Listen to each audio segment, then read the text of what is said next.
तो last lecture में हमने देखा था लिमिट टेस्ट फॉर आयरन, जहां पर हमने देखा था कि हमारे प्रोडक्ट में, हमारा जो भी फार्मास्यूटिकल प्रोडक्ट है, आइदर टेबलेट है, कैप्सूल में आइदर सॉफ्ट जेलेटिन कैप्सूल है, हार्ड जेलेटिन कैप्सूल है, या फिर हमारा सीरप है, सस्पेंशन है, इमल्शन है, एलिक्सियर है, मोनोफेजिक है, बायफेजिक है, पेरेंट्रल है, कोई भी डोजेस फॉर्म है, हमें ये चेक करना है कि हमारे फार्मास्यूटिकल प्रोडक्ट में, हमारे डोजेस फॉर्म में, हमारे फाइनल प्रोडक्ट में किसी तरह की कोई इम्प्योरिटी है या नहीं। तो उसको चेक करने के लिए हम करते हैं लिमिट टेस्ट।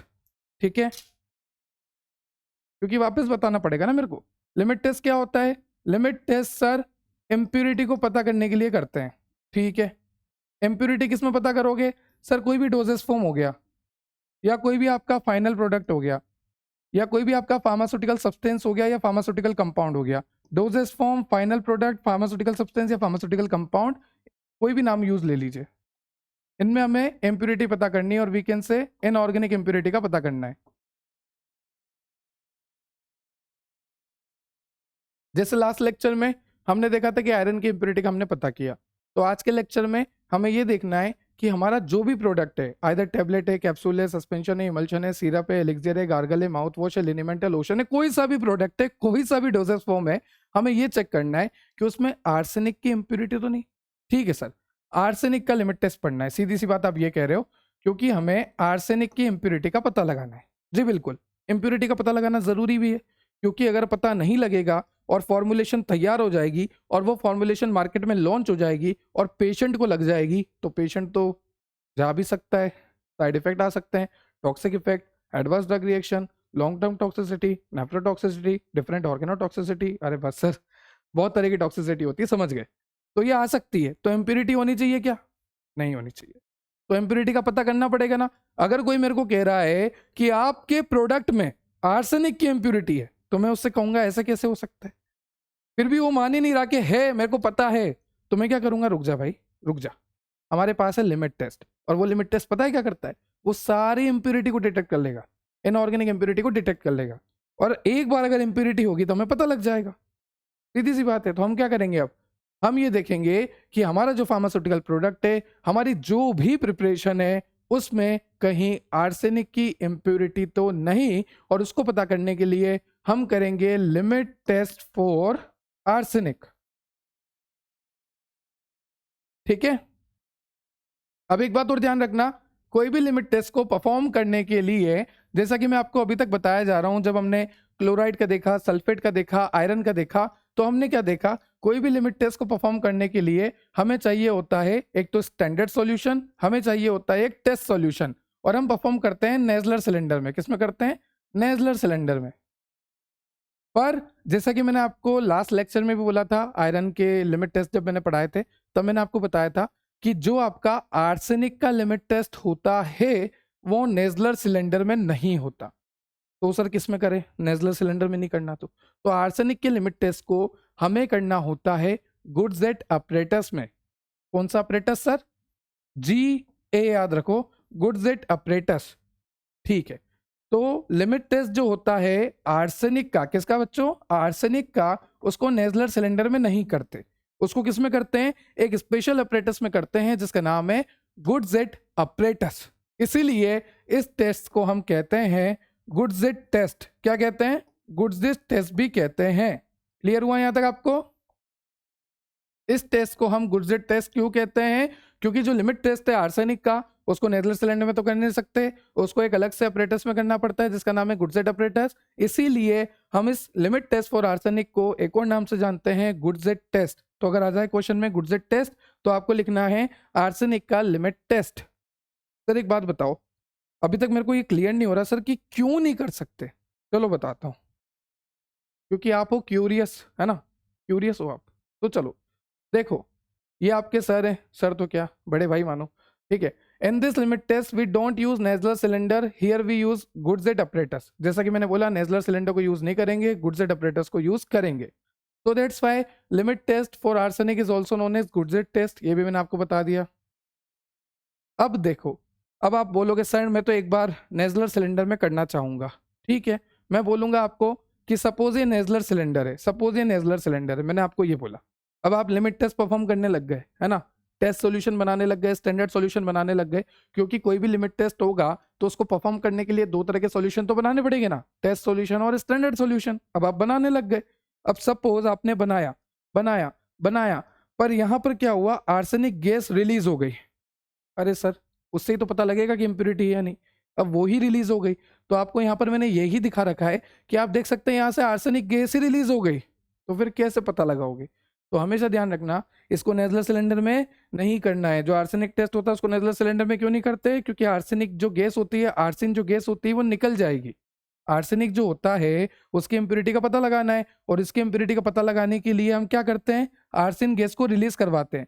पर अगर आपने यहां से ही रिलीज करवा दी तो ये तो निकल जाएगी, फिर कैसे पता लगाओगे, है ना। तो इसको हम लेंगे गुडजेट अपरेटस में।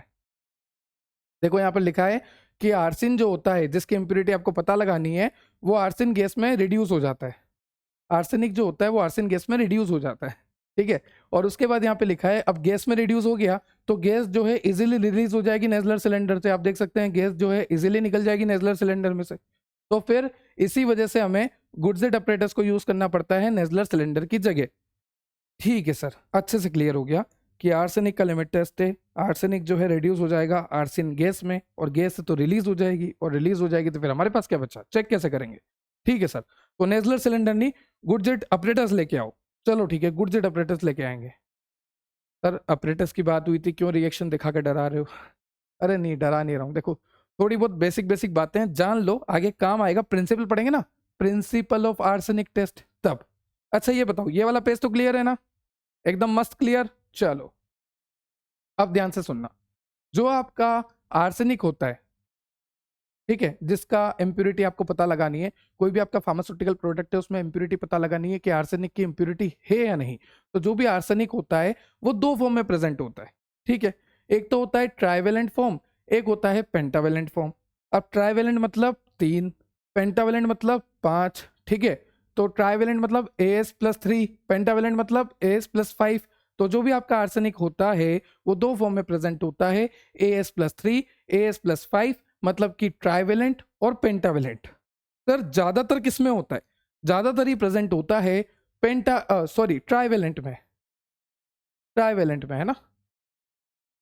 पेंटा तो मुंह से नाम निकल गया, फंटा याद आ रहा मेरे को, पेंटा पेंटा नहीं नहीं, ज्यादातर किस में प्रेजेंट होता है, ट्राइवेलेंट में। क्लियर।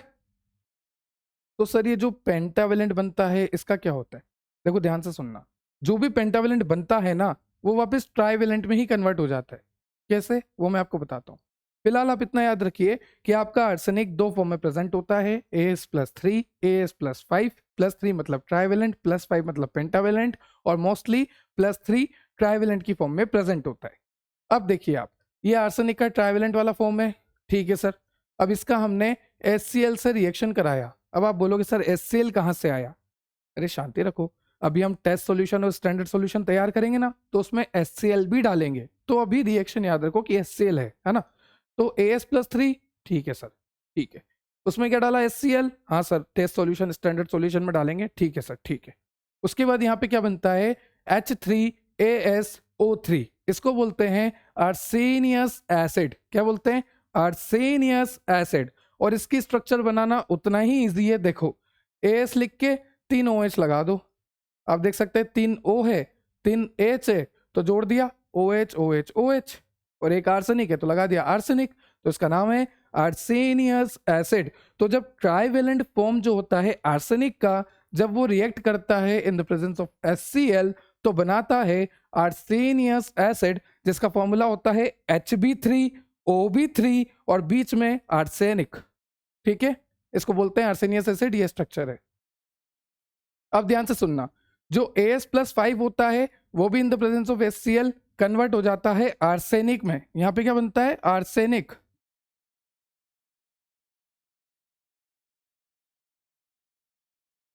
Arsenic acid. अब आप देख सकते हैं यहाँ पर H3AsO4 है, तो O4 है, और यहाँ पे H3 ही है।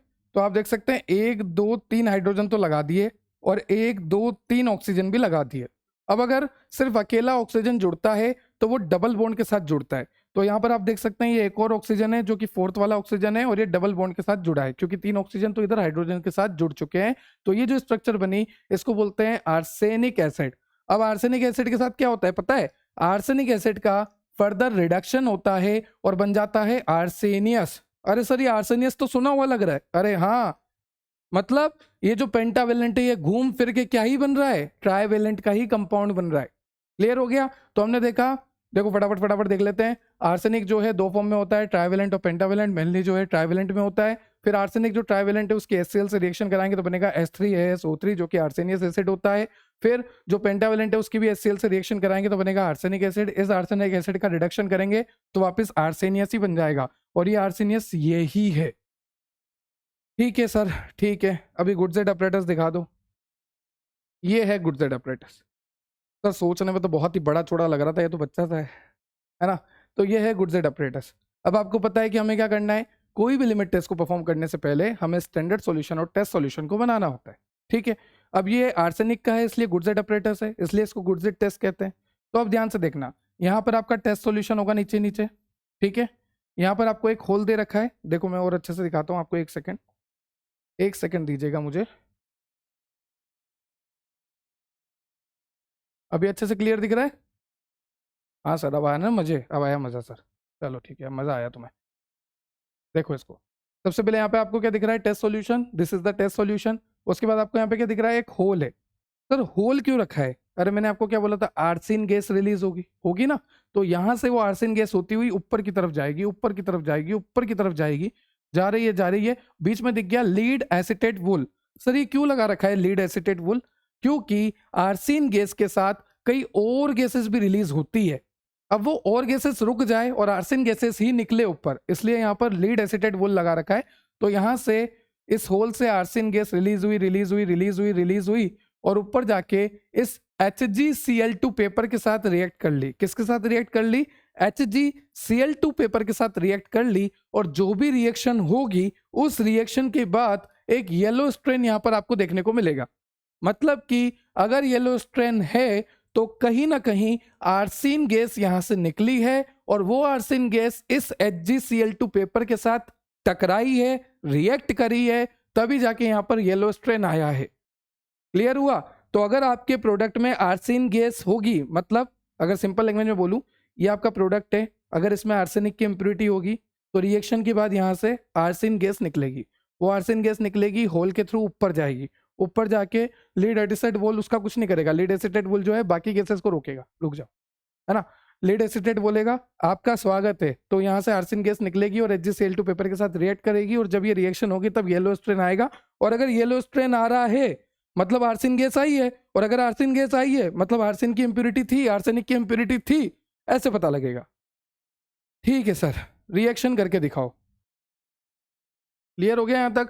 अब देखो, ध्यान से देखना, ये मैंने आपको बोला टेस्ट सॉल्यूशन यहाँ पे फिल किया, उसी को तो चेक करना है। उसके बाद यहाँ पे होल दिखा दिया जहां से आर्सिन गैस निकल रही है, ये सब बता दिया।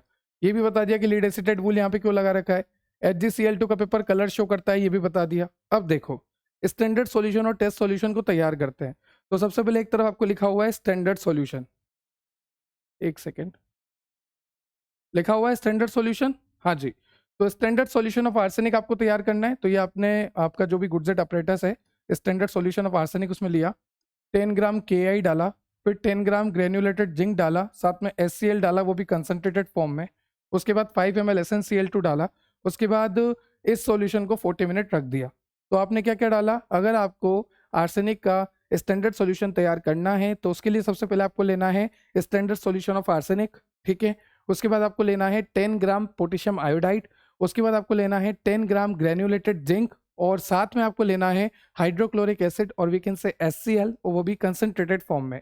फिर आपको लेना है 5 ml SnCl2, मतलब कि ये एक रिड्यूसिंग एजेंट होता है, बहुत अच्छा रिडक्शन करवाता है, ठीक है। और उसके बाद जब ये सारी चीजें आपने गुड सेट अपरेटस में डाल दी हैं, उसके बाद आपको रख देना है 40 मिनट के लिए। कितने मिनट के लिए? 40 मिनट के लिए आपको इसको रख देना है। उसके बाद यहां से आर्सिन गैस रिलीज होना शुरू हो जाती है। तो सर एक बात बताइए, ये गुड सेट अपरेटस है, उसमें ये सारी चीजें डाल दी, अब अंदर ऐसा हो क्या रहा है कि यहां से आर्सिन गैस निकल रही है? समझाओ तो सही, हो क्या रहा है? तो देखो ध्यान से सुनना, एक बात और, ये क्या बनाया, स्टैंडर्ड सॉल्यूशन। सेम कैसे बनाओगे, टेस्ट सॉल्यूशन को, बस क्या करना है, यहाँ पर स्टैंडर्ड लिया था ना, यहाँ पर टेस्ट कर दो, बाकी सब कुछ सेम है। बाकी सेम 10 ग्राम KI डालना है, 10 ग्राम ग्रेनुलेटेड जिंक डालना है, HCl डालना है कंसंट्रेटेड, 5 ml SnCl2 डालना है, 40 मिनट के लिए रखना है। यहाँ पर भी आर्सेन गैस रिलीज होगी अगर इम्प्योरिटी होगी तो, ठीक है। तो सेम एज इट इज करना है, बस स्टैंडर्ड की जगह यहाँ पर आपको टेस्ट बनाना है तो टेस्ट लिख दो, ठीक है। अब देखो कि ऐसी क्या रिएक्शन होती है अंदर जो ये सब मामला चल रहा है, आप देखना ध्यान से।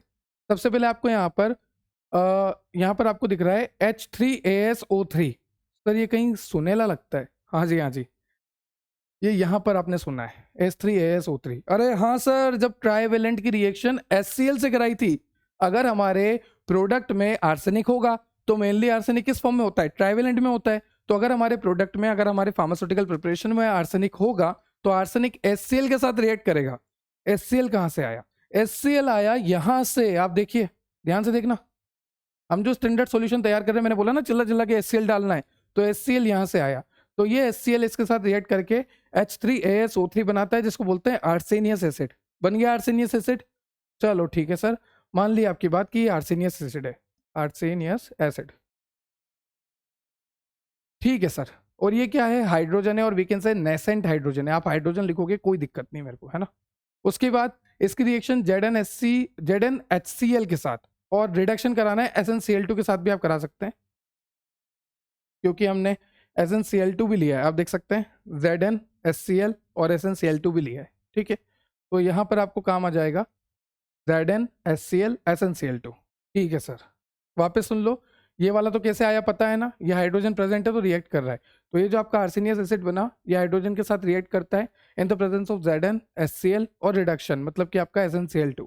तो यहाँ पर क्या बनता है, ASH3 बनता है, और यही आपकी आर्सेन गैस है। तो इसी तरह से आर्सेन गैस रिलीज होती है। सबसे पहले जो भी आर्सेनिक था वो आर्सेनियस में कन्वर्ट हुआ, ट्राइवेलेंट से मैंने आपको बताया, फिर उसने हाइड्रोजन के साथ रिएक्ट किया in the presence of ZnHCl in the presence of reduction, तो बनी आर्सेन गैस, और 3 मॉलिक्यूल पानी के रिलीज होते हैं। पानी से हमें कोई मतलब नहीं, हमारा क्या बन गया, आर्सेन गैस बन गई, ठीक है। अब ये आर्सेन गैस यहाँ से निकलना शुरू, इस होल में से ऊपर ऊपर ऊपर ऊपर ऊपर ऊपर आ रही है, ठीक है। तो आप देख सकते हैं आर्सेन गैस ऊपर गई और उसने HgCl2, जिसको बोलते हैं मर्क्यूरिक क्लोराइड पेपर, तो ये जो आर्सेन गैस यहाँ से रिलीज हुई है, इसने मर्क्यूरिक क्लोराइड पेपर के साथ रिएक्शन करी, और जब आर्सेन गैस रिलीज होगी, मर्क्यूरिक क्लोराइड पेपर के साथ रिएक्शन करेगी, तो यहाँ पर बनेगा HgASH2, इसका मतलब है डाई आर्सिनो मर्क्यूरी। क्या बनता है, डाई आर्सिनो मर्क्यूरी, और इसी की वजह से यहाँ पर एक येलो स्ट्रेन आता है। तो मैंने आपको बोला था कि यहाँ से जब आर्सेनिक गैस रिलीज होगी, और आर्सेन गैस जब रिलीज होगी, आर्सेन गैस रिलीज हुई ऊपर गई, ऊपर जाने के बाद HgCl2 पेपर के साथ रिएक्ट करा, और जब भी इसने HgCl2 पेपर के साथ रिएक्ट करा तो यहाँ पर एक येलो स्ट्रेन आता है। अब ये येलो स्ट्रेन कैसे आ रहा है, देखो, आर्सेन गैस प्लस HgCl2, तो यहाँ पर बनता है HgASH2, और यही आपका डाई आर्सिनो मर्क्यूरी होता है, डाई आर्सिनो मर्क्यूरी, और इसी की वजह से येलो स्ट्रेन आता है। तो अगर यहाँ से आर्सेन गैस निकली है, अगर आर्सेन गैस निकली है, मतलब कि यहाँ पर आर्सेनिक था, आर्सेनिक की इम्प्यूरिटी थी, तभी आर्सेन गैस यहाँ से निकली और HgCl2 पेपर के साथ रिएक्ट करा, और तभी जाके येलो स्ट्रेन आया। येलो स्ट्रेन किसकी वजह से आया, डाई आर्सिनो मर्क्यूरी की वजह से, ठीक है सर, मजा आ गया सर। अब देखेंगे इसका प्रिंसिपल वैसे आप पढ़ चुके हो, फिर भी देखो, प्रिंसिपल में वही सब है कि जो आर्सेन गैस निकली है वो रिएक्ट करती है HgCl2 पेपर के साथ, अभी रिएक्शन बताई ना आपको, और डाई आर्सिनो मर्क्यूरी बनता है, जिसकी वजह से येलो स्ट्रेन आता है। ये इसका प्रिंसिपल है, ठीक है सर। अब कैसे पता लगाएंगे हमारा टेस्ट पास हुआ या फेल हुआ, तो ध्यान से सुनना। अगर आपका टेस्ट सॉल्यूशन यहां पर येलो स्ट्रेन शो कर रहा है ज्यादा, मतलब कि जो मेरा टेस्ट सॉल्यूशन था, जैसे मान लीजिए ये मेरा प्रोडक्ट था, इसमें मुझे चेक करना था कि आर्सेनिक की इम्प्योरिटी है या नहीं, तो मैंने क्या करा, गुडसेट ऑपरेटर से चेक करा। अब मैंने चेक करा कि अगर इसमें आर्सेनिक की इम्प्योरिटी होगी तो यहाँ से कहीं ना कहीं आर्सेन गैस निकलेगी, और जितनी ज्यादा आर्सेन गैस निकली उतना ज्यादा येलो कलर आएगा ऊपर पेपर पे, है ना, क्योंकि आर्सेन गैस निकली, HgCl2 पेपर के साथ रिएक्ट करी और येलो कलर आता जाएगा। तो जितना ज़्यादा आर्सेन निकल रही है मतलब उतनी ज़्यादा इम्प्यूरिटी है। तो कंपेयर करेंगे स्टैंडर्ड से, हमारे टेस्ट को कंपेयर करेंगे। स्टैंडर्ड में अगर ज़्यादा कलर है और अगर हमारे टेस्ट में कम कलर आ रहा है, टेस्ट में कम कलर आ रहा है, ये बिल्कुल ही कलर नहीं आ रहा, मतलब आर्सेन गैस निकली ही नहीं, मतलब आर्सेनिक था ही नहीं, मतलब हमारे टेस्ट में कोई इम्प्यूरिटी थी ही नहीं। समझ में आ रहे? देखो सीधी सी बात है, जितना ज्यादा यहाँ पर येलो कलर आएगा, एक सेकंड येलो लाएंगे, जितना ज्यादा यहाँ पर येलो स्ट्रेन आएगा, सपोज यहाँ पे इतना येलो स्ट्रेन आ रहा है स्टैंडर्ड में, पर आप देख सकते हैं टेस्ट में येलो स्ट्रेन या तो आ ही नहीं रहा तो टेस्ट पास है, या फिर बहुत ही कम आ रहा है तो भी टेस्ट पास है, क्योंकि स्टैंडर्ड से कंपेयर कर रहे हैं हम। और मान लीजिए स्टैंडर्ड से कई ज्यादा येलो कलर इधर है हमारे टेस्ट वाले में, तो फिर तो दिक्कत है, फिर तो हमारा टेस्ट फेल है। तो टेस्ट पास और फेल मैंने आपको बता दिया है। टेस्ट पास कब बोलेंगे? जब हमारा जो टेस्ट है उसमें किसी भी तरह की कोई भी इंप्यूरिटी नहीं होगी, उसका कलर बहुत ही कम आएगा या फिर नहीं आएगा। तो आप देख सकते हैं येलो स्ट्रेन जब हमारे टेस्ट सॉल्यूशन का बहुत ही कम होगा या बिल्कुल ही नहीं होगा एज कंपेयर टू स्टैंडर्ड, तो हमारा टेस्ट पास है। क्लियर? क्रिस्टल क्लियर, ठीक है।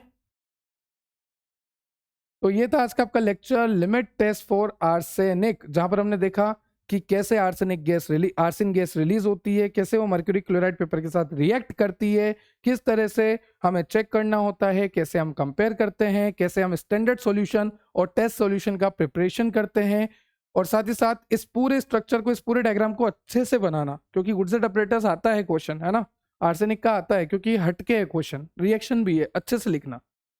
और सारी थ्योरी मैंने लिखी हुई है, फिर भी आप लिखो, है ना, आपकी अपनी लैंग्वेज में लिखो, अपनी लैंग्वेज में ज़्यादा अच्छे से आप लिख पाओगे एज कम्पेयर टू माइन। तो ये था आपका लेक्चर, आई होप आपको लेक्चर क्लियर हुआ होगा। अगर आपको लेक्चर से रिलेटेड कोई भी डाउट है तो आप कमेंट सेक्शन में कमेंट कर सकते हैं। ये नोट्स आपको डेप्थ ऑफ बायोलॉजी एप्लीकेशन में मिल जाएंगे, डेप्थ ऑफ बायोलॉजी एप्लीकेशन आप डाउनलोड कर सकते हैं। और अगर नहीं तो आप सीधा जाइए www.depthofbiology.com वेबसाइट पे आपको फ्री में नोट्स मिलेंगे, आप नोट्स डाउनलोड कर सकते हैं, उनकी जेरोक्स निकाल सकते हैं और अच्छे से पढ़ सकते हैं। सारे नोट्स हैंड रिटन होंगे, वो भी बहुत अच्छी और सुनहरी राइटिंग में, सिर्फ और सिर्फ आपके लिए। तो subscribe and share for more. Have a nice day, have a good day. मिलते हैं बहुत जल्द नेक्स्ट लिमिट टेस्ट में, तब तक के लिए बने रहिए, जुड़े रहिए, देखते रहिए डेप्थ ऑफ बायोलॉजी। जय श्री राम, थैंक यू।